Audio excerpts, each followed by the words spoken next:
Good afternoon, everybody, and welcome to Behind the Veil. I'm Keith Willard. Welcome back to the show. Today, we're going to be talking about photography, and we're going to reinvestigate this lovely thing about wedding photography because there's so much to talk about that we weren't able to do it in just one show. We needed multiple shows, and we have an amazing guest. His name is Jeff Kolodny, and I'll introduce him shortly. But before we get to him, let me bring on Marcy Gutenberg with an affair to remember by Marcy. Hi, Marcy. Hi, Keith. Nothing like a live show when all of a sudden my camera decides to go.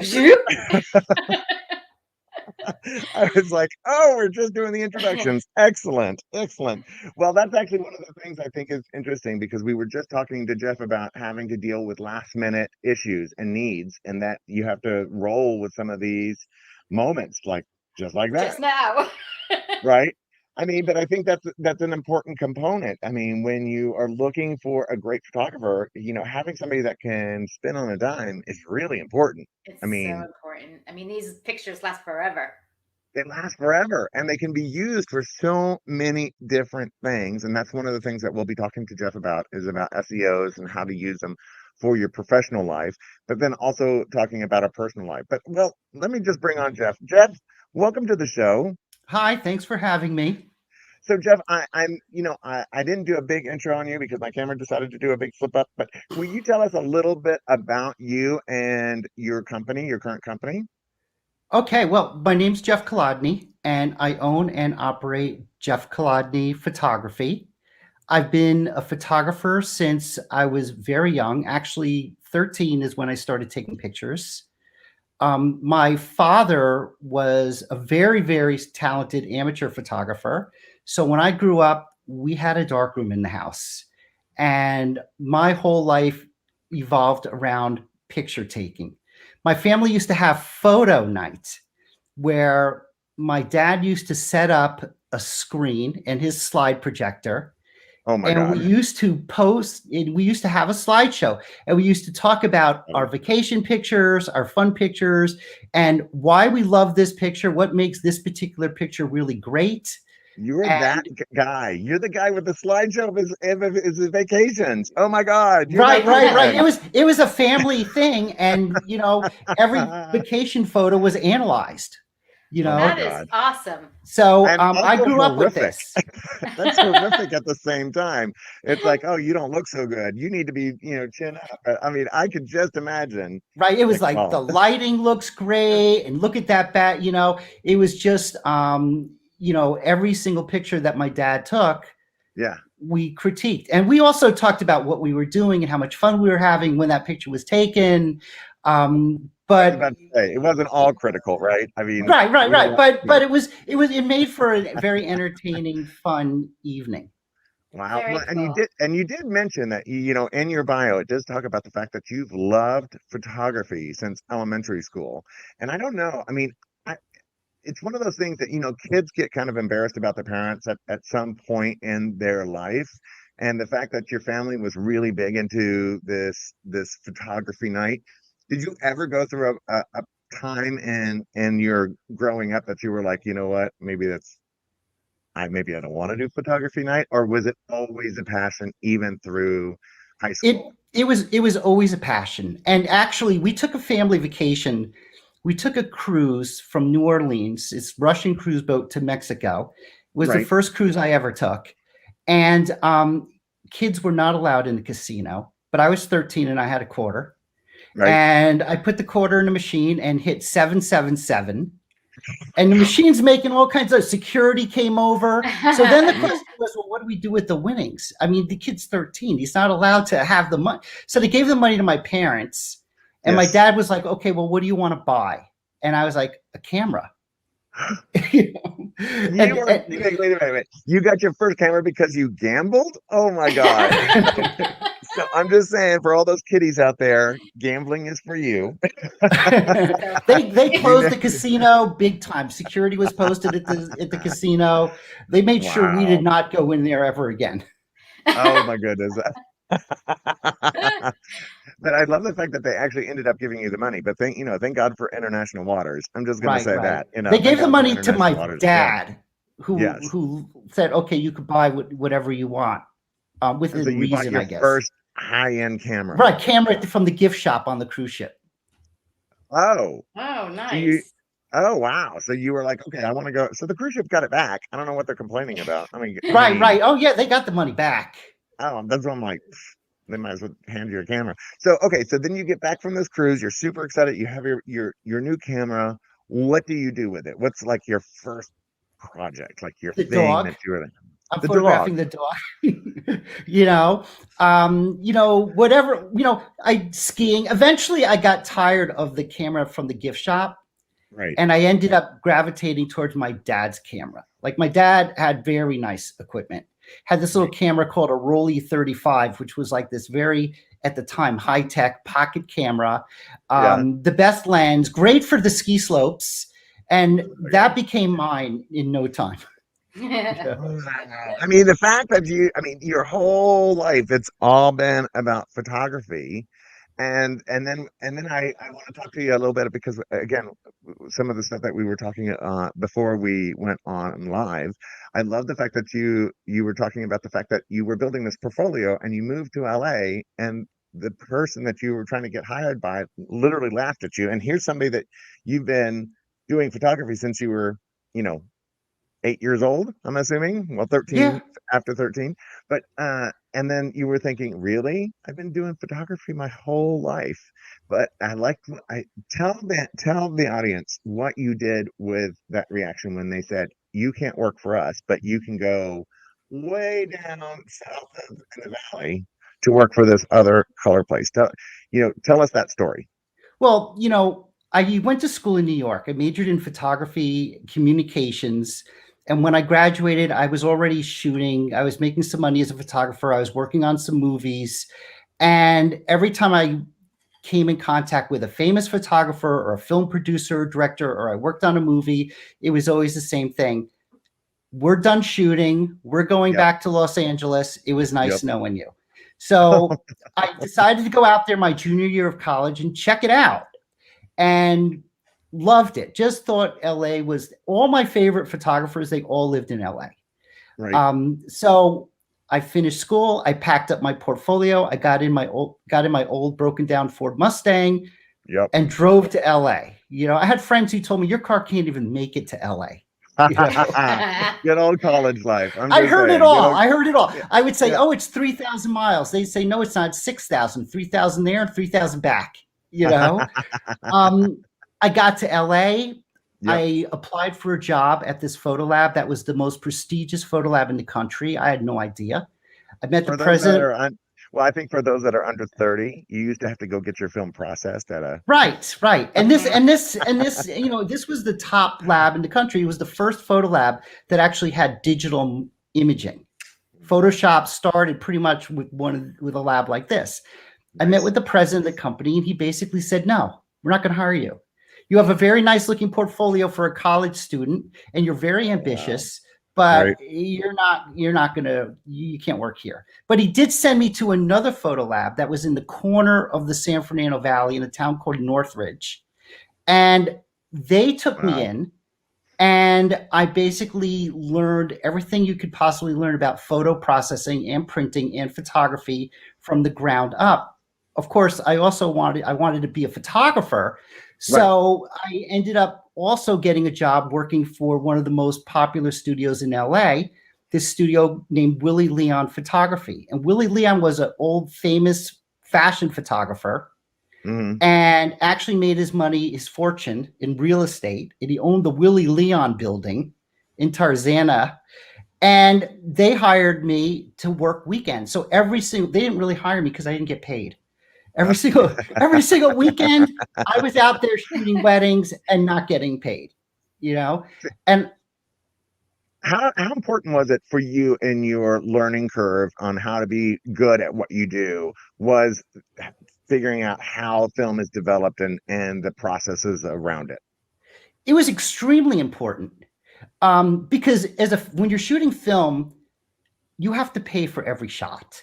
Right. So you learn how to become a disciplined photographer very quickly because every photo counts and every photo costs money. If you're shooting like medium format, which the go-to camera at the time was a camera called the Hasselblad, between buying the film and the processing, it cost $1 a shot.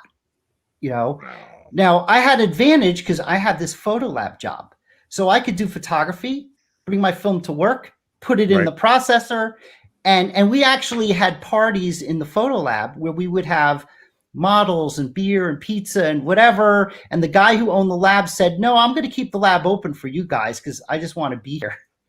And we would, that's nice. And we we shot pictures, and we would immediately put them in the processor and look at what we shot. Today you have digital; you could see exactly what you shot. Yeah. Right, but then you didn't. So we had to process everything.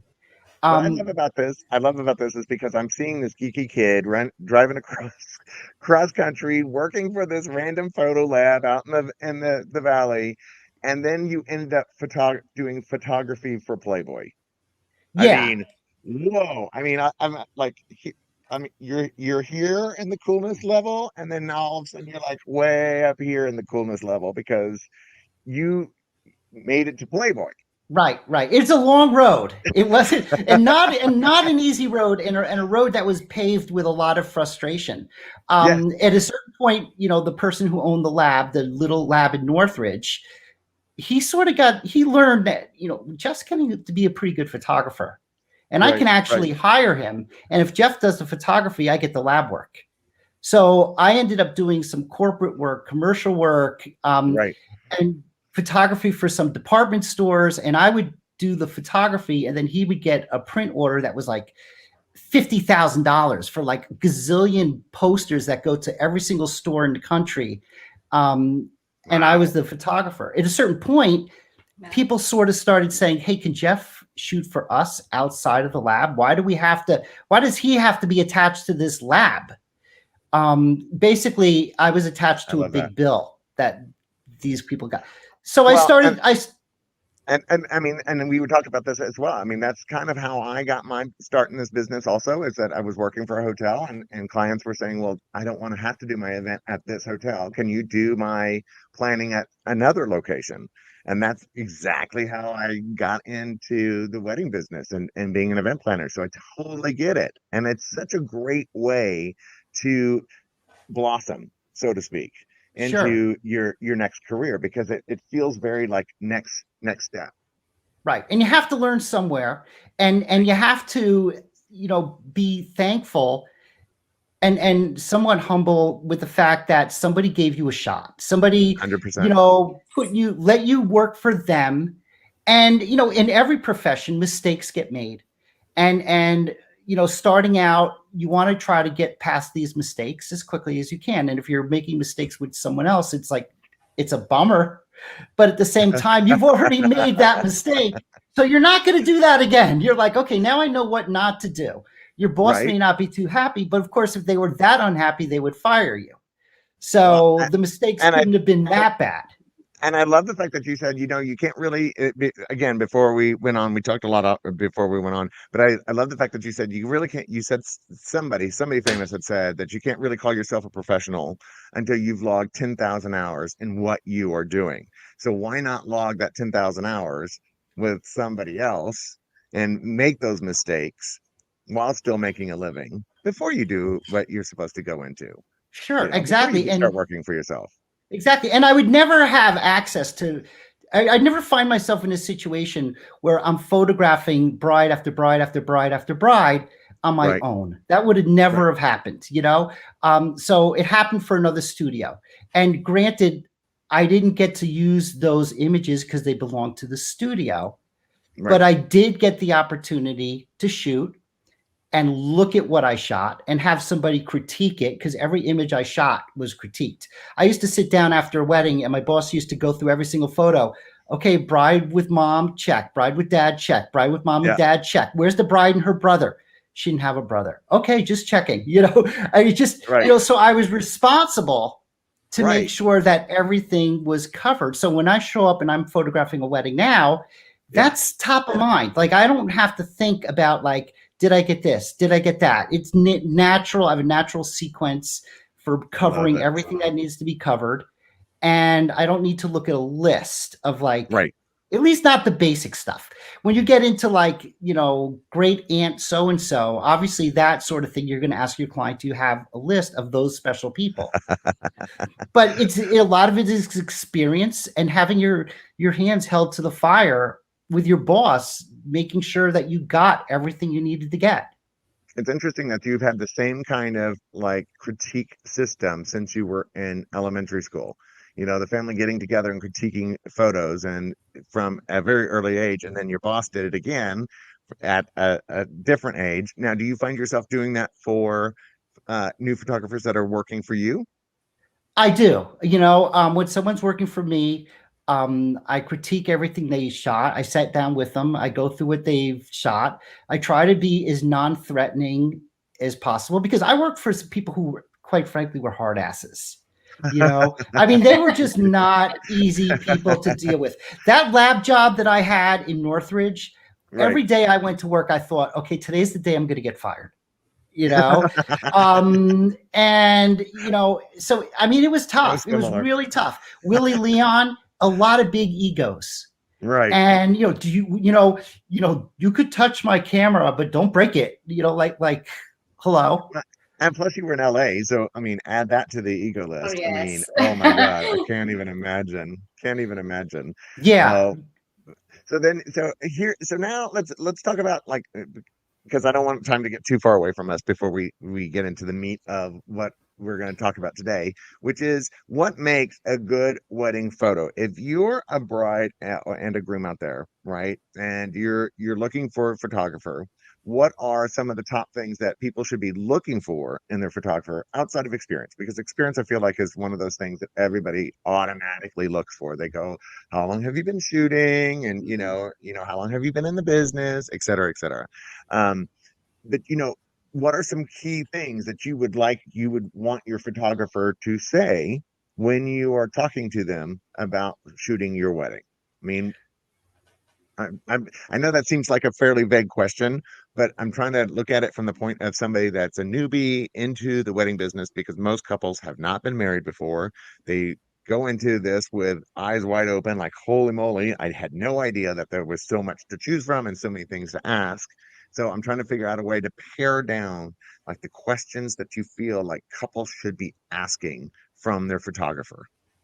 This is a great question, and it's a great sort of line of questioning, because when you look online and when you look at Instagram and you look at Facebook and you look at Pinterest, you see a lot of great images. But that's one image. It's one image. Exactly. And the question you have to ask yourself, if you're a bride hiring a photographer, is this a one-off? Is this a lucky shot that the person got because they happen to have the right camera setting and the lighting happened to be right and they happened to catch the right moment?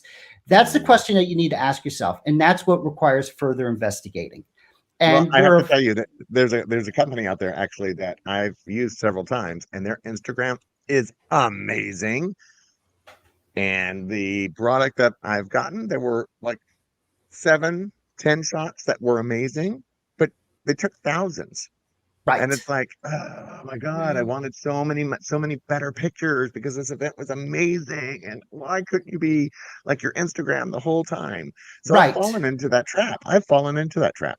Right. And I do, obviously with all my lab skills, my Photoshop skills, whatever, we also make albums. Right. And we custom design our wedding albums. And I've gotten a few wedding album orders from brides that have hired a photographer that doesn't do albums. And I'm always questioning, like, why don't they do albums? And, do they not have the Photoshop skills? And why would they leave that money on the table when they could do album sales? And I'm a big believer in albums and printed material, because if you give digital files to some people, 5 years later, they don't know where those digital files are. So I always say print is forever. Albums are forever.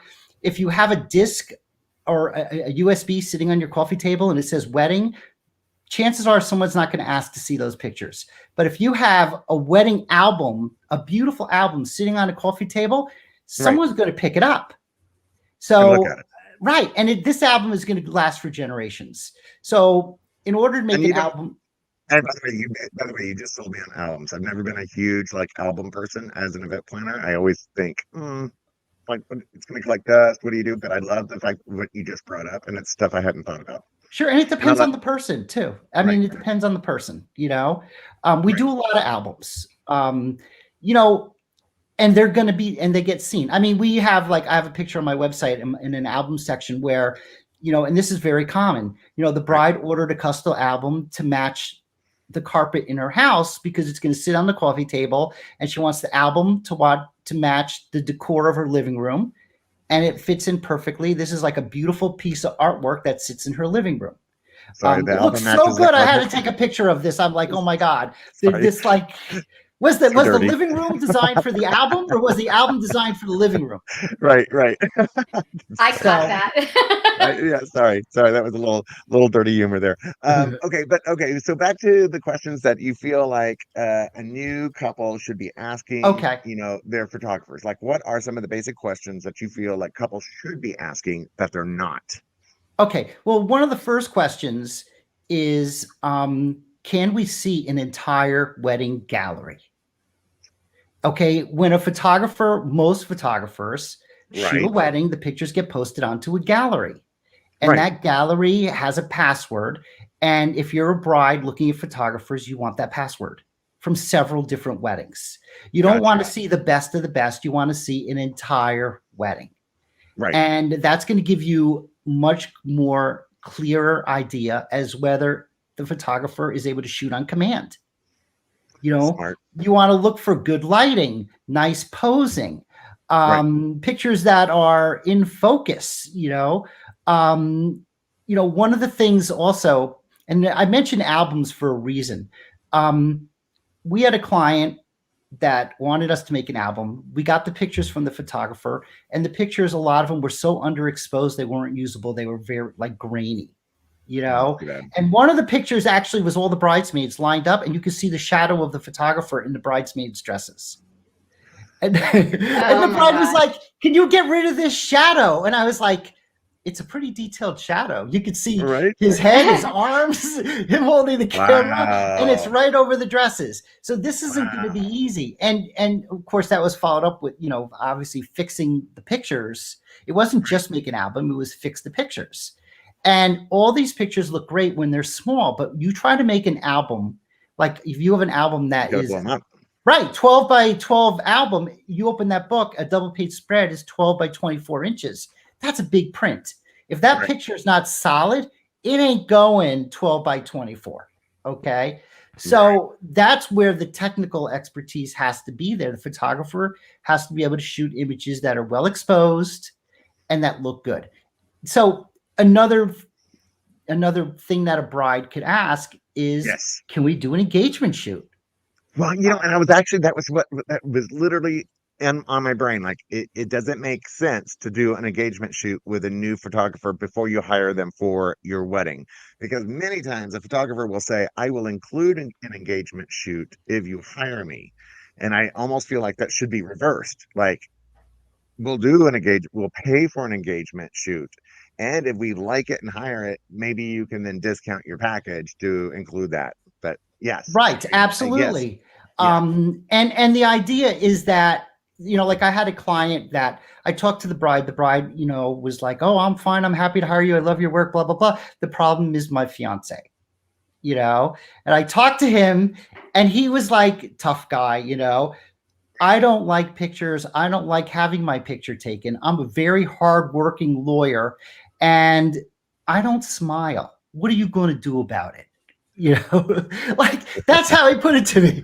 And I was like, well, let's do an engagement shoot. Okay. I would say billable hours. I'm going to make you smile. Billable hours. Right. And we did the engagement shoot. And one of the things about experience with a photographer is when you've got a camera in your hand and you're photographing someone, if you have experience and you can tell them how to pose and how to stand and educate them a little bit on the art of interacting in such a way where it looks good, you're going to gain their confidence. And once you gain their confidence, the smiles are going to come more naturally. If you just basically, like I had people hired me, they've said, "You're the second photographer. We did an engagement shoot. We didn't like the person." And I've said, "Well, what did you not like? And they've said, well, the person just left us hanging. Like they had great photojournalistic images on their website. They captured these great moments. But when we got to do the engagement shoot, we got out there and we said, well, what do we do? I'm a dentist. I'm not a model, you know? And the photographer said, I don't know, act normal, walk around, look at each other, laugh. Well, you know, they sort of feel like idiots. Like, what? Huh? Look at each other and laugh, you know? Like they don't know what to do. Okay. So they were like, it didn't go well. Thing, yeah. Right. So I can totally see this. I can totally see this. Yeah, but so you can't leave people hanging. You have to take charge and explain. You know, you can get those photojournalistic moments by explaining to people how to do a walking shot. Like I'll set them up to walk down a beautiful path, and I'll say, okay, you guys are going to walk toward me. And when you walk toward me, I'll tell the bride, look over at your fiance. But don't just look over at your fiance, give him a nudge. Make sure that his walk is not perfect, okay? Right. Bump into him a little bit. So he loses a little bit of balance, or, you know, sort of throw yourself into him as if to make sure that there's no question that, you know, I'm here, you know, in the very cute, sort of fun, sexy sort of way. And then the groom, if she's doing this, is going to respond in kind. Because he's in love. Right. And then you've got your shot. Yeah. And the people aren't concerned with like, how do we stand? How do we walk?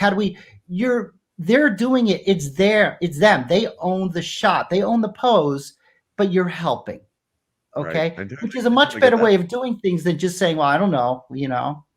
Right. Look at the camera. I love that. I love that. I love that. And then what about what should people be expecting when they get the photos back? So you've hired your photographer, you've had your engagement shoot, they did all the right things, like, you know, what you were just talking about.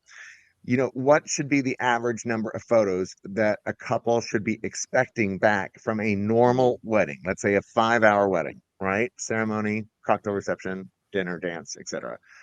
You know, except because some people say 400, some people say 600, some people say 800. I mean, I've seen as many as 1,200, which I thought was just way too much. That's just too many photos to look at. But, you know, it's all over the place. And so is there kind of an average, or is it really based on the photographer? There's somewhat of an average. You know, for me, most of the weddings that I shoot are usually a minimum of 8-hour packages. Okay. I sort of feel like right out of the gate, having a really good wedding timeline, or at least wedding photography timeline, is critical. You absolutely need to, and I always do my timelines by starting with the ceremony and then working backwards. So I'll figure ceremony time, how much time do we need for family? How much time do we need for bride and groom photos? How much time do we need then I'll take all of those times and then I'll work them back from the ceremony time, which gives me my start time. And that usually comes up to about 8 hours. Now, I work with a lot of wedding planners, so sometimes I'll just give that to the wedding planner, then the wedding planner will tweak it and then put it in their timeline, because the wedding planner knows more about the entire day, whereas I'm more focused on the photography. So, and I agree with that. I do that all the time with the photographers that I work with. Also, is that I'm like, you tell me how much time you need for each of these sections, and then let me figure out how to put it into the timeline, the overall day. But I have to know how much time you need. Right. And it changes, depends on the size of the family, you know, big family, small family. Some people, you know, I'll talk to the bride and groom and I'll say, well, you know, how are you guys with posed family pictures? Some people will say, well, we don't care. It's about us. And we want some family photos, but mostly bride and groom photos. Other people give me a list that's 3 pages long of family photos and are like, yeah, they're all important. And I'm like, okay, we're going to have to leave a lot of extra time to get these family photos. You know, what do you think about first look then? I'm a huge fan of first look, and I think that where possible, every wedding should do a first look. There are some circumstances where you don't need to do a first look. For example, if you're shooting a church wedding and the bride like I recently did one where we started at the bride's house. We did her and her family. This is her family home. So there's meaning in starting at her house. Right. Right. We did her I get that. pictures at her house. Then we went to the church. We did the guys at the church. And then after the end of the ceremony to the start of the cocktail hour, there was a 3-hour gap of time. Okay. So if you have that, you've got Yeah. plenty of time to do bride and groom photo. There's no reason to do a first look. Yeah, we did that actually for a wedding I just recently did at the Epic, and we were at the St. Michael's Church, or God, St. Episcopal, one of those.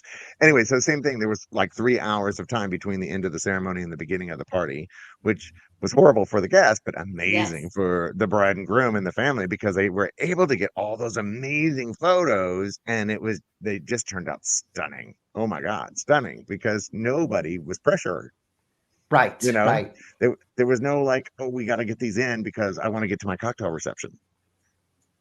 And that seems Exactly. to be a big thing right now with brides, is that, oh, I got to get all these shots in, but I also want to enjoy my cocktail reception. Hmm. And it's like, okay, that stress that you are thinking about trying to get to your cocktail reception is starting to show up on your face. And Right. so, you need to be natural and relaxed and have some fun with these photos. So, okay, so I love the fact that you're a fan of first looks. What about family members that ask you to take photos of them that the bride didn't have on her list? Yeah, that happens all the time. And you don't want to say no.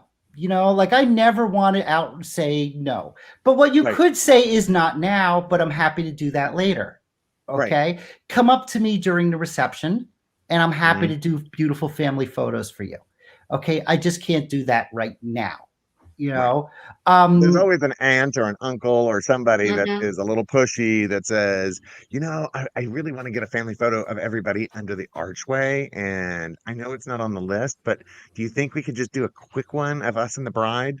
And I'm like, there's a time schedule, and that's why we have a Right. list, right, and you're not Because on that list. And because right, they're right. all But dressed up and they want to be able to, they have the whole family together, or their family unit, and they want to be able to have that moment, but they kind of need to right, I take the told them back go seat to go. I told them go priority. on a cruise. I told them go on a cruise. There's plenty of right, photographers on a right, cruise. Like, get a family shot on the cruise, for God's sake.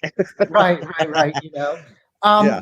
Are you, of course, you can always confirm with the bride. People have this thing where they think that, oh my God, it's a bride. I can't talk to her. It's a bride, but it's also a Right. person. Okay. So Right. if you have good rapport with the bride, you can always come over to her and say, hey, look, Aunt Louise wants this big family photo. You know, are you Mhm. game? Or Yes. is this something that maybe I should just say we could do later? Or, and 99% of the time, the bride's going to think about it and say, yeah, okay, fine. She's my Right. aunt, Other times I have had couples say, if Aunt Josephine comes over you, you tell her no. I've had couples tell me that, she's a pain and you have we're giving you the authority to tell her no, you know, That's funny. and I've That's had funny. that too. But you always want to be polite. You, Mhm. you you don't want anyone to be unhappy. You don't want a guest to be unhappy. So this goes back to experience. If Yep. you have the experience at a wedding and handling people and being able to deal with these sort of situations, then there's a very nice way to say not now, later. Yeah. I mean, And it takes it's a real art form to tell people no, because you got to say it in a way that doesn't actually say no in the sentence. You right, don't Right. want to say no, because that always puts up a wall immediately. Like, what do you mean no? But if you phrase it the right way, you are saying no, but in a way that they go, oh, I get that. It's a matter of being logical sometimes with somebody, and right. and you know letting them in on the timeline sometimes helps as well. Like, Sure. understanding that it's only 3 minutes. Okay. So I'm gonna jump ahead a little bit, but because now that we have these amazing photos, right? I'm an event planner. I have the most amazing couple. We had the most amazing photo shoot at this amazing church. And now the couple has allowed me to use those photos for my purposes, right? So, a couple questions. So we're going to get into to how to use these photos for your own professional use, Okay. Marketing. right? Marketing, right? So I mean, I have basically, and I'm the worst at marketing. I'm the worst at it. I mean, I do not.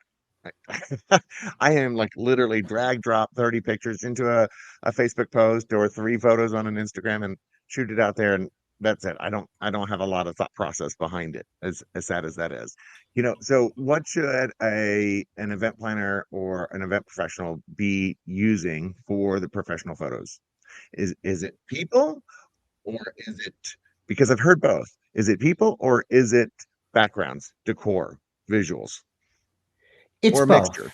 It's Both. both. And it depends on, I'm very big on SEO, which is search engine optimization. And SEO is not just optimizing your website for search engines. It actually is it's a loose term, but there's a lot more to it. There's search engine Right. marketing.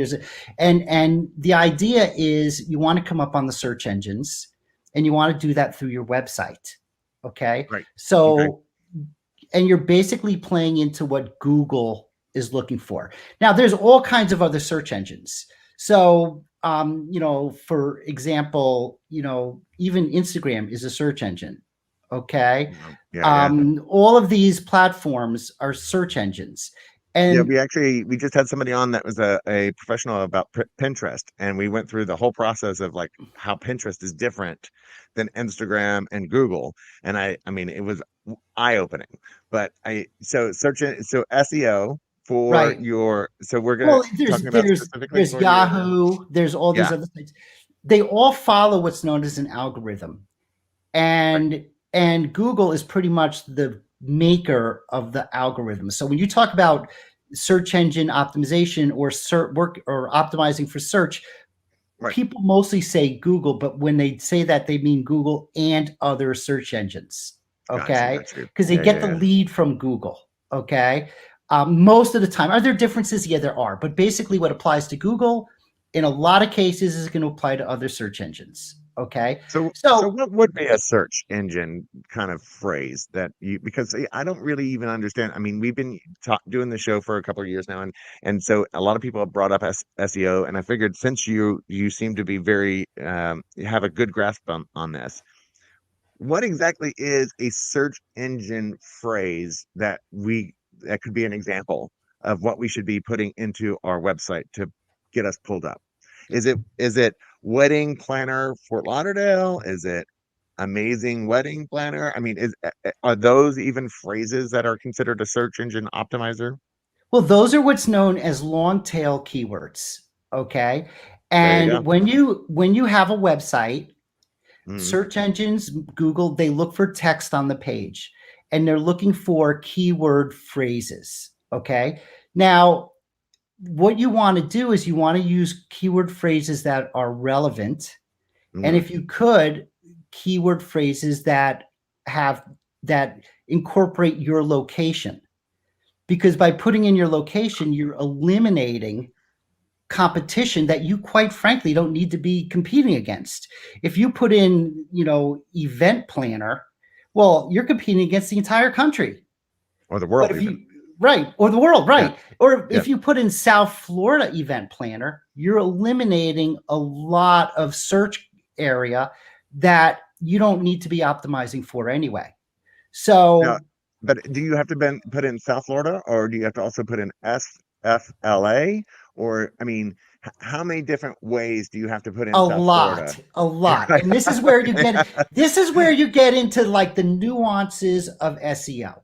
So what you want to do is what's known as keyword research. Okay. Okay. So certain if you can go on websites, for example, like one of them is a website called Uber Suggest. Mhm. And Uber Suggest is free. It's not entirely free. It's sort of free. And then they want Right. you to pay if you want more services. Okay. But As you can everything. type in, Yeah. like you can type in South Florida wedding photographer into Uber Suggest in the Yeah. keyword finder, and it'll tell you this is how many people are searching for this keyword. This is how much you would pay for this keyword. If you wanted to do pay per click where you just bought that keyword, this is Yeah. how much it costs. Okay. And if you have a website that doesn't have a following, then putting in a keyword that a lot of people are searching for is not going to be in your best interest. it's going to be like throwing an ice cube in a pot of boiling water. It's just going to disappear right away. Okay. Right. So you want to go after keywords that people are looking for, but are not exactly highly searched. So for example, if you're doing a wedding at a particular venue, if you're, at, the Boca Raton, and you may want to put in something like the Boca Raton wedding planner, because by putting in the name of the hotel, you're eliminating a lot of that. You're not going to get as many people finding you, but if you're trying to go after a keyword that everybody's searching for, they're not going to find you anyway, because you're not going to come up. Okay. I get it. So if you do a wedding at a certain venue, then you want to try to write content, do a blog post that keys in on that venue, and go after people who are looking for a wedding planner or photographer at that particular venue. And then by doing keyword research, you could find out exactly how many people are searching for that. So for example, you can go into Ubersuggest, and there are other tools as well. You don't have to just use Ubersuggest, but I'm mentioning this because it's free. But you could type in, Old Palm Beach wedding, and you can see how many people are searching for that. And you can see how much it costs to get that. Once you start writing content on your website and you start getting some of the keyword phrases that are easier to get, that don't have as much traffic, you'll be able to get the more difficult ones later on. Google has something that's known as a keyword ranking, or it's known as a website authority. And the more authority that your website has, the easier it's going to be to rank for those harder keywords. So in the beginning, sorry. Go ahead. In the beginning, you want to make sure, you want to just get your site out there. You want to get those keywords in there, and you want to start to build some sort of authority. Now, this isn't the same as hashtags, right? We're not talking about hashtags. We're just talking about regular words. We're not talking about hashtags. We're talking about keywords. Gotcha. And you have to know the rules. So for example, like you can't write, 1,000 words of text and just say South Florida wedding planner, South Florida wedding planner, South Florida wedding planner, because that's what's known as keyword stuffing. And Google's going to catch that. They're going to catch it really, really quickly. And when they do, they're not going to send you a warning. They're not going to say, oh, you're keyword stuffing, shame on you. They're just not going to rank your website. They're just going to say, okay, this person is up to no good. They're trying to beat the system.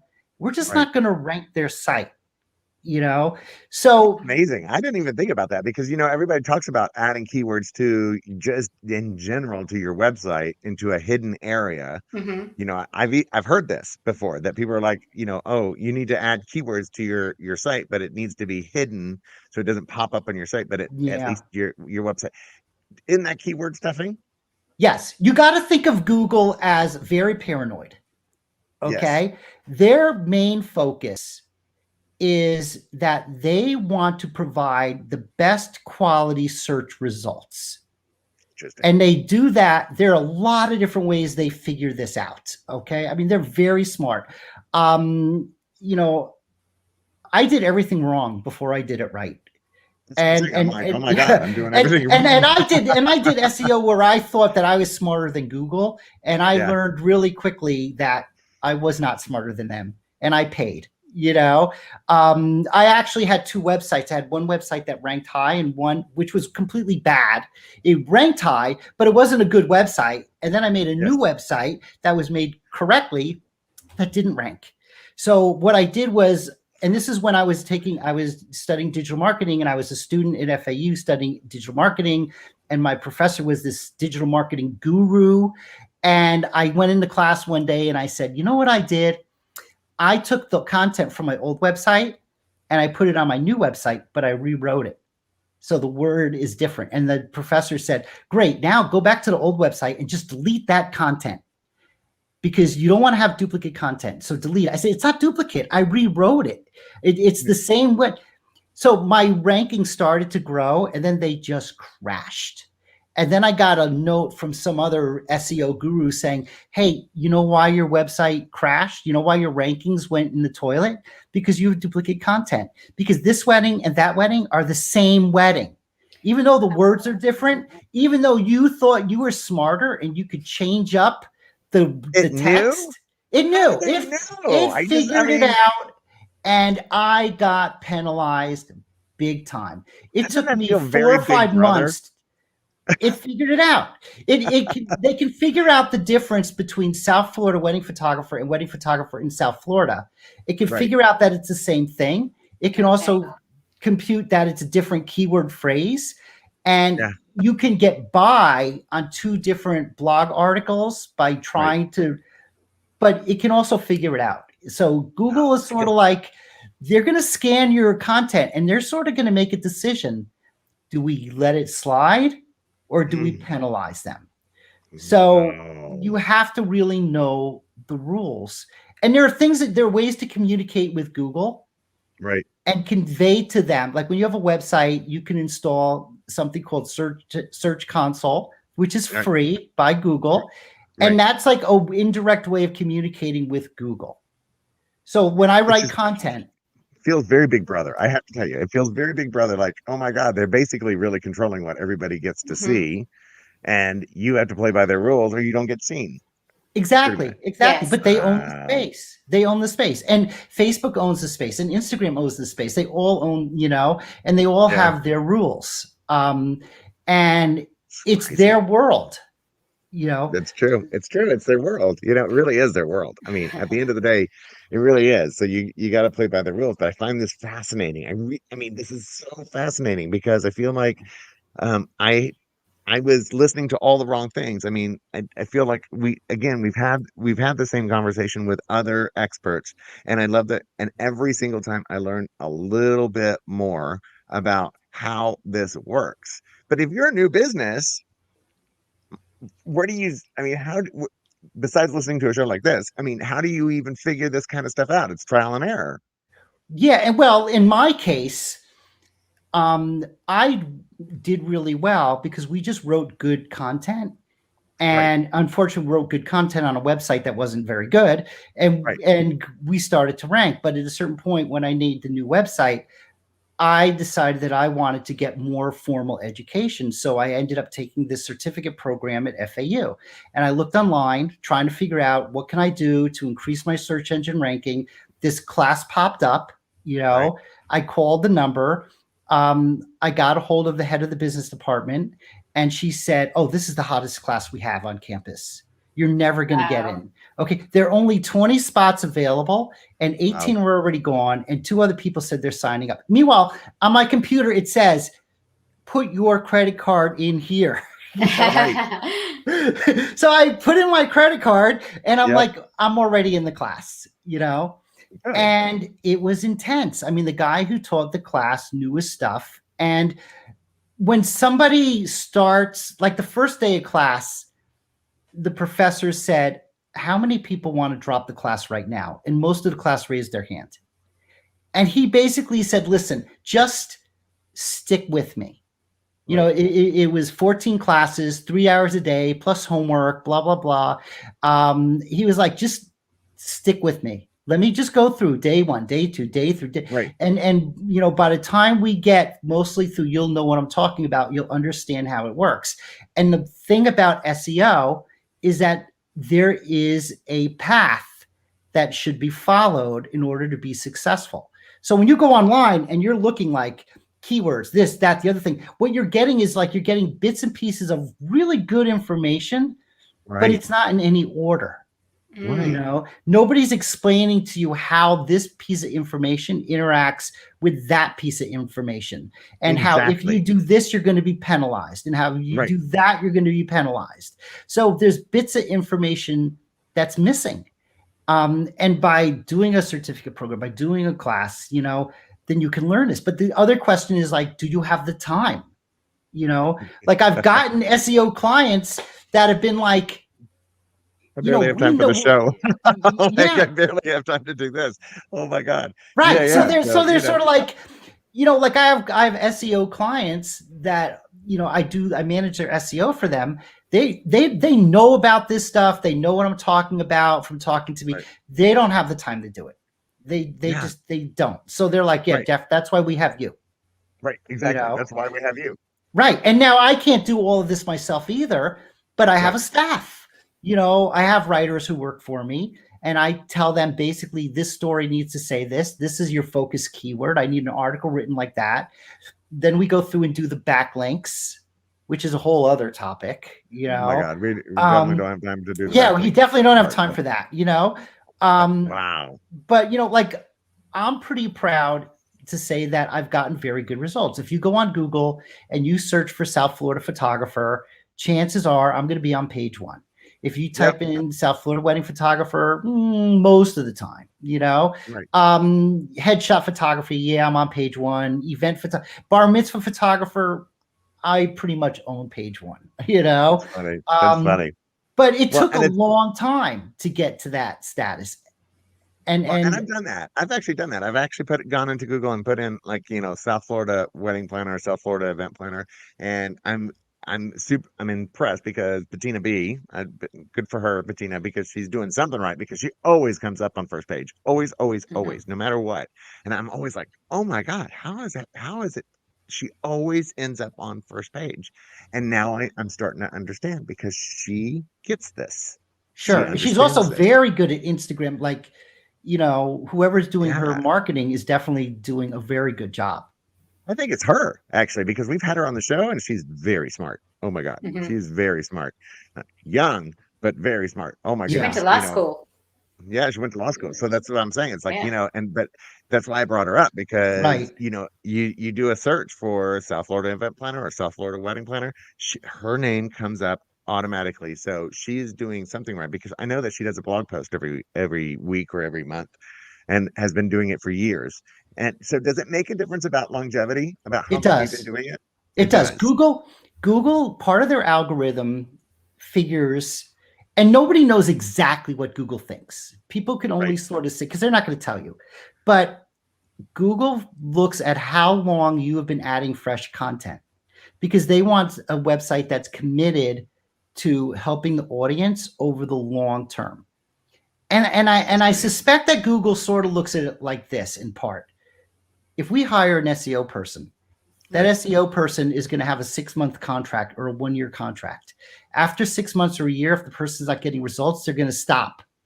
Okay. Right. So why are we going to rank them in 6 months or a year? They're not Mhm. committed. They just wanted to throw money at an SEO person and get results. And that's Right. not what we want. We want Right. long-term commitments. So there's a term Wow. that a lot of SEOs use. They call it the sandbox. Right. Is it real? Is it not real? Everyone's going to say something different, but it Right. seems to be somewhat valid. The sandbox is when you make a new website and you start Yeah. writing content. Yep. Google's not even going to rank your website at all. They're just going to say, nah, you're going to sit in the sandbox for a while. Okay. Right. Prove Right. to Right. us that this is important and you're going to continuously do this.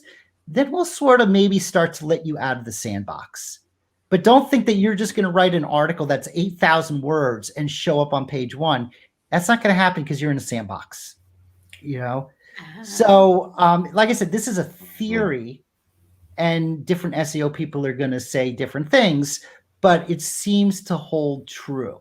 Well, okay, so I'm going to give you a little personal, like, during COVID, right? We all of a sudden had all this extra time, and so instead of sitting around, I started doing press releases. I started answering reporters' questions. I mean, I was constantly in New York Times and Business and blah blah blah blah blah. Name an article, name a publication that was in it, right? And all of a sudden, I started becoming on the first page. But then Right. I was a victim of my own success, because then I started getting very busy, and now I'm way too busy to, like, I feel like I'm way too busy to take the time to sit here and do the press releases, do the answers and now I'm like, okay, now I'm starting to drop off again. You have to hire somebody. I know, but then, I mean, you have to talk to people. Right.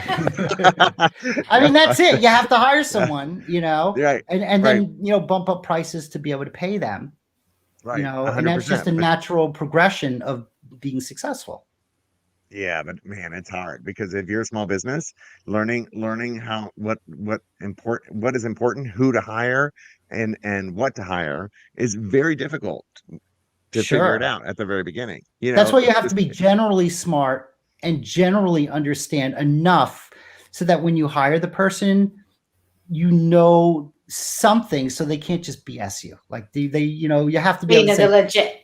right. You got to be able to say, okay, I know something about keyword research. Okay. Right. I'm not an expert, but I know something. So then when you hire the SEO person, you can say to them, talk to me about keyword research, explain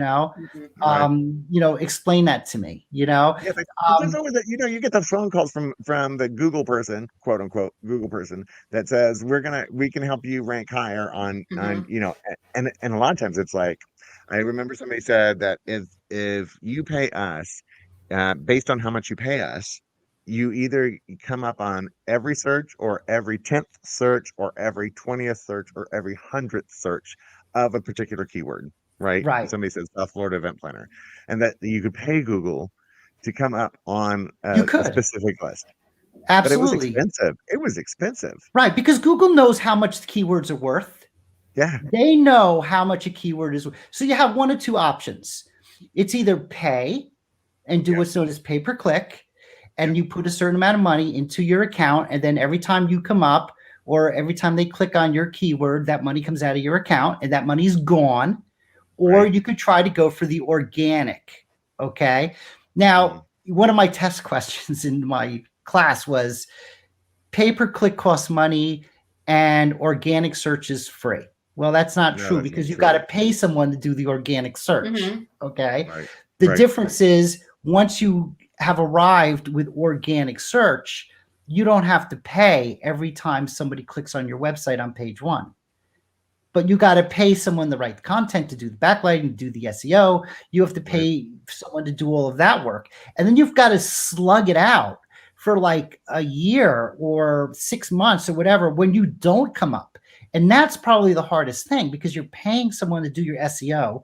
You're not getting any results. Your phone's not ringing. You're not even coming up online on when you do a search. And it's really easy to say, well, what am I paying for? Yep. And that's why Google has the sandbox. And that's why Google isn't going to rank you so quickly because that's not what Google wants. It's like, one quick way to get online is to do Google My Business. Okay. And get reviews and that sort of thing. That's probably one of the easiest things to do. And people will say all the time, like, if you write a review for me, I'll write a review for you. Okay. Wouldn't that come up? I mean, if I wrote a review for you and you wrote a review for me, people think that they're going to beat the system. Google's going to figure that out in 2 seconds. Google's going to be like, okay, these two people know each other and they're writing reviews for each other. Isn't that nice? No, we're not going to rank them, because they want one-way content. Now, if you get a review on Google My Business, you should respond to it, and you should respond to it with keywords that you want people to search for. Okay. And if you're doing SEO on your website and this is another thing that nobody knows for sure. I say yes. If your website ranks online and you are on Google My Business, the two are going to be connected. Okay.